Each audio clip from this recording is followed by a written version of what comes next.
Hi, Mark. Okay, so who are you and what do you do? My name is Mark Ettle, the Managing Director of Dundee-based Cobra Mobile. We're a computer games developer based in the City Key in Dundee. We're approximately 15 people on staff right now, and our main products that we develop are for mobile phones, but we also digitally distribute on platforms like Steam and Origin and onto the Mac. We're probably mainly known for our sort of big gaming franchise, which is the iBomber range. And you've mentioned the iBomber range. What are you working on right now? Right now we're working on two new iBomber games, one that will be launching later in the year and one that will be launching very early next year. That'll be essentially the fifth and sixth iBomber games that we'll bring out to the marketplace. Okay, so as a sort of small studio, as you were saying, you'll be releasing a number of games. At the moment, roughly how many games do you release a year, and how do you work out your schedule, and how does that kind of business model fit where you're at in the market? Right now we've just essentially changed what we're doing product-wise. So for instance, last year we might have released 5 or 6 games in a year.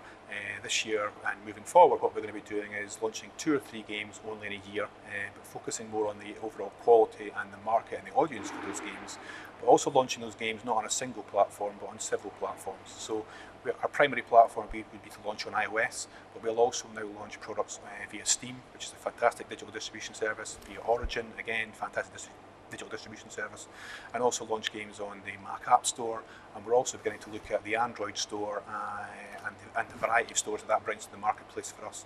Okay, so obviously you've progressed through a number of different platforms with the likes of Steam and Origin digital distribution being at the forefront of your business model. But going back a little bit more about Mark Ettle, what was the first product or game that you then worked on? At Cobra, or just how you got through, how you got into games production, how it all started? Oh, right, okay. I started my games industry career working at DMA Design, based in Dundee, working there in the support and technical area, and that was fantastic. I learned so much about the games industry there before moving on to another Dundee company called Visual Sciences, and that company grew rapidly just after I joined because of doing a lot of Formula One type games. It was then in 2001 that I moved into the mobile space and started developing mobile games for traditional Java phones, your classic Nokias, Sony Ericssons, and then set up Cobra Mobile in 2005. And then Cobra Mobile did really, really well in the market space for Java games, but it wasn't until 2008 when Apple announced the App Store and what it was doing with the iPhone, and smartphones have grown since then, that we jumped on board, and we've really kind of not looked back. And what we learned, was that our previous business model was doing a lot of work for hire and doing a lot of work with our external partners, and now what we focus on is developing and investing in our own IP and taking those products to the market ourselves or through our partners, but developing and paying for that IP based in Scotland and then bringing it out. So our iBomber is a great example where we've taken a game idea that we've had, we've created it and we've iterated it through 5 or 6 different versions and grown that market into now a global brand. Right, so we just talked a little bit about the history that you've been there from the early days, the likes of DMA with Lemmings and Grand Theft Auto. So what was the inspiration to get you into games? What was your first video game love and why? Probably games like Chucky Egg or the original Jetpack, which I used to play on my ZX Spectrum. I was very lucky. My mum bought me a ZX Spectrum one Christmas and bought me a few games, and that just kind of got me hooked into the back in probably 1983, 1984. That got me hooked into computer games, also hooked into what you could do. I started playing around with writing. Back in the day, you would get magazines that had write your own code in, so you would write the code in, you'd get it to compile and run. Sometimes it wouldn't work, you would try and figure out what was going on. But also sometimes you just tried to, you read the code and thought, I wonder if I change this or alter this. And that kind of gave you the kind of passion back then that I can do something and it's represented on the screen. I can make something happen. And from there, that kind of springboarded from playing games to going to university, getting a degree in computer science, to lucky enough getting a job in the games industry, and it really springboarded from there. Yeah. And do you think the experiences, the sort of the high points of the likes of getting the latest games from the computer magazines, do you think it's gone full circle? Now that you're back into mobile development, you probably find the smaller lifespan for putting games out. Does it kind of bring back some nostalgia? Can you have anything that you've learnt from the first time round, or do you find it's completely different? I've learnt from everything that I've done. I've been in the mobile space for 10 years now, and we started the mobile space in 2001, but it wasn't really, the mobile space never really took off exponentially until 2008. So what I've learnt in the mobile space before it was, this massively global market, that's what can be brought to bear on developing products right now. At the end of the day, you're developing a product, and it's a gaming product that you want people to enjoy. You want to have an enjoyable experience playing it, and then hopefully from there they'll maybe go out and look for other games that you've supplied or have available, and then you essentially build your audience from there. And it's all about building, from my perspective, a great experience, like something great that you can play. The mobile experience sometimes is a shorter gameplay experience, so it's not a AAA console where they'll play it for 14 hours, but you can still play a game for an hour on your mobile phone and really, really enjoy it. Okay. So you would say that it sounds like you really kind of look for what your customer's looking, so you would probably draw down as good experiences. Getting back to more of a personal approach on this one, what would be your favourite game experience and why? My game experiences change all the time. Right now, I have to kind of go with the sort of the mainstream and say that one of the best experiences that I'm playing right now is Call of Duty. Not this year's Call of Duty, but last year's Call of Duty. Just simply because it draws me in. It's got escapism, it's got great entertainment. I feel exhilarated while I'm playing it. If I get shot, I'm disappointed, but I want to jump back in. And in the console space or on the PC space where I play, they're really giving me what I want to essentially play.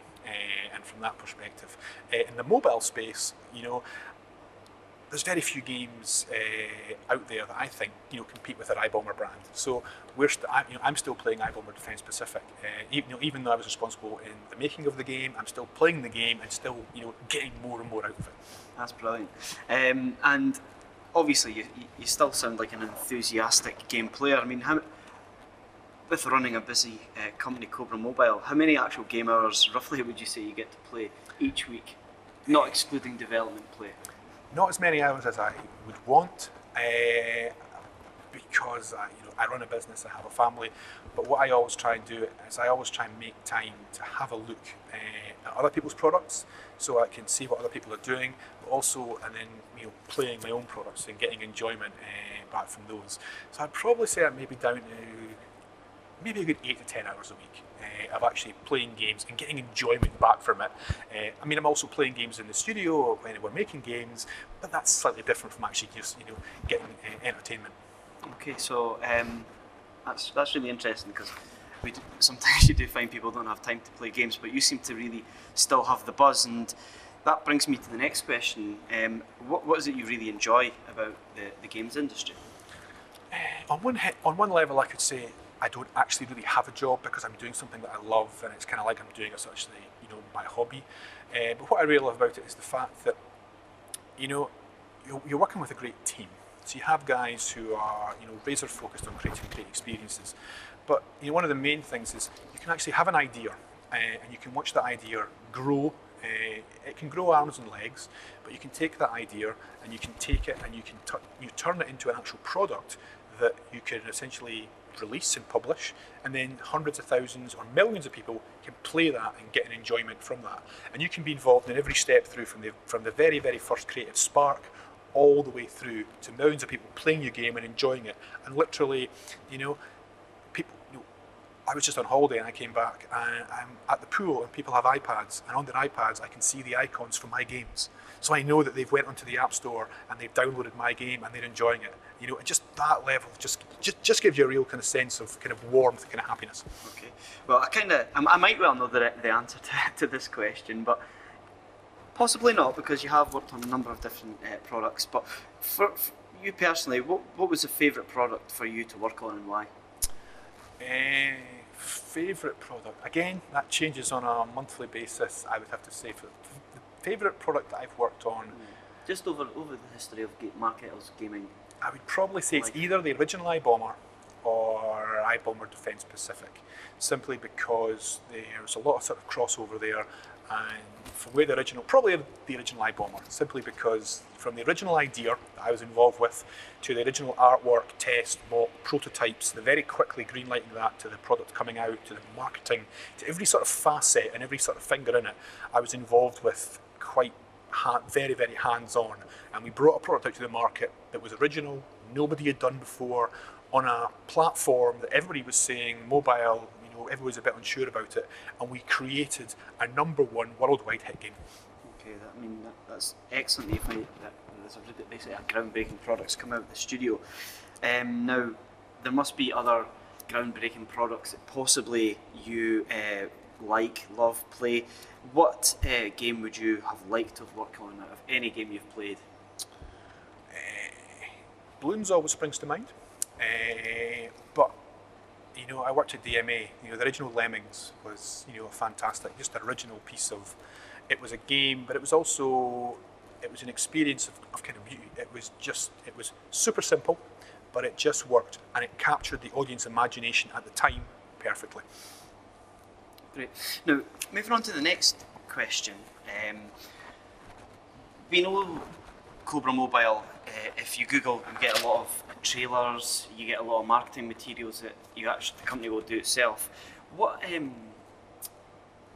sort of items would you say are important to marketing your product, from the likes of promotional videos and all sorts of cross-media products, do you think? And where do you see the convergence between games and media? How does that work for Cobra Mobile? We kind of get involved in everything. So everything from the t-shirts for the game, posters, the videos online, how the screenshots, how that game's portrayed online. But we get involved with that because we're passionate about the product. So there's nobody better to sell the product than the people who are passionate about it. And we kind of understand where our audience is, and we understand what the audience will like, but we also understand how to present that to the audience. So we've got really heavily involved from a marketing perspective, just simply because we found internally that we have the right skill sets to do that.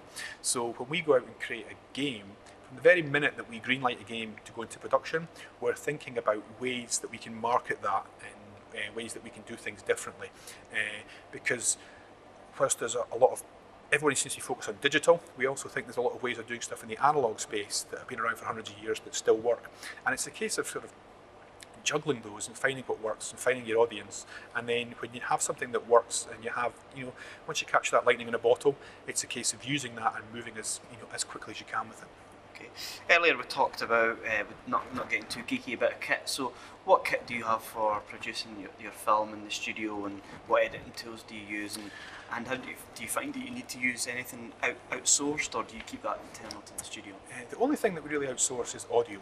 Again, we have a lot of skill sets internally, so we have all the software from a 2D, from a 3D production, from video editing software. We have several pieces of software that we use. We don't just use one particular package, and we've had a variety of video cameras, still cameras, and a combination of those. And right now we're using essentially semi-professional video and still cameras to essentially make our promotional pieces. We're actually in the middle of, right now, of making a documentary on the whole sort of iBomber series and how we've, how we originally came up with the game idea and how we've dragged it, and how we've driven that through to 5 to 6, games in the iBomber series, and how we've taken that worldwide. And we just found that there's people internally who have a passion for, creating videos or for creating particular pieces of artwork that work from a marketing perspective. And as long as your team understand the product you're making and understand the market and are driven by that focus, you can find that those people can actually rise to the occasion and produce the goods. Yeah. I mean, obviously, if you want to check out any of the Cobra Mobile games, you'll see that you've got fantastic animations in there. So when you're producing the likes of your videos and the documentary, you're really moving in and out of other media such as TV and film. Did you have a background in that yourself, or is that self-taught? How does the approach to that come from? It's a combination of both. My first full-time job was actually in TV production, but I've always had an interest in a hobby in film, TV, video production, because I feel that they come hand in hand with actual game production. I've also got a huge interest in movies and cinema, so I can be highly influenced by watching something on the big screen and seeing how does that translate and how can you take that. But even just looking at simple things like basic video editing shots and understand how to tell a story, how to communicate a narrative to the consumer. We do that in a game where we drive somebody through from they have no experience of the game, and we the game builds and we instruct them what to do. And it's the same with when building marketing materials. You need to have people looking at it going, what is that? I want to play that. When do I get that? Where can I get that from? And it's essentially taking all those skill sets and putting it into one particular area. Okay, that's great. Well, I mean, we will go on to some of your interests now, because you did say that you're a big movie buff. So what, outside Cobra, what would be your influences and what are your interests?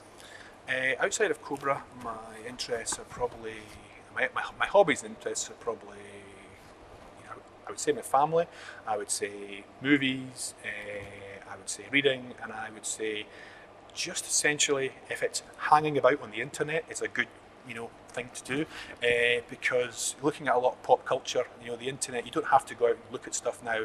The internet brings everything to you, so you can see 10 times as much in half the time. Is the best way to look at it. And I try and watch as much TV. I try and see with my eyes as much as I can physically can. Whether or not I'm influenced by it or not is 6 1/2 dozen.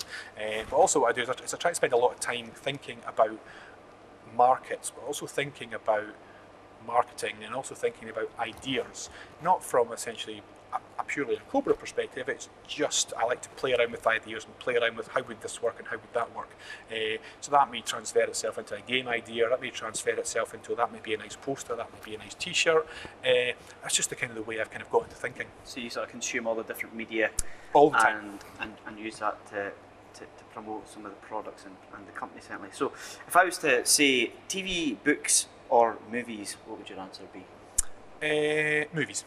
Okay, and if I was to ask you to say a favourite book, a favourite programme on the television and a favourite movie, what would your 3 answers be? A favourite book, currently, my favourite book I read about 3 years ago was called Icon, which was the unauthorised biography of Steve Jobs, which I thought was fascinating. It was just a book that was in 3 chapters, it was great. Favourite TV, I would probably have to say Entourage or Breaking Bad. It's a 50-50 toss up there.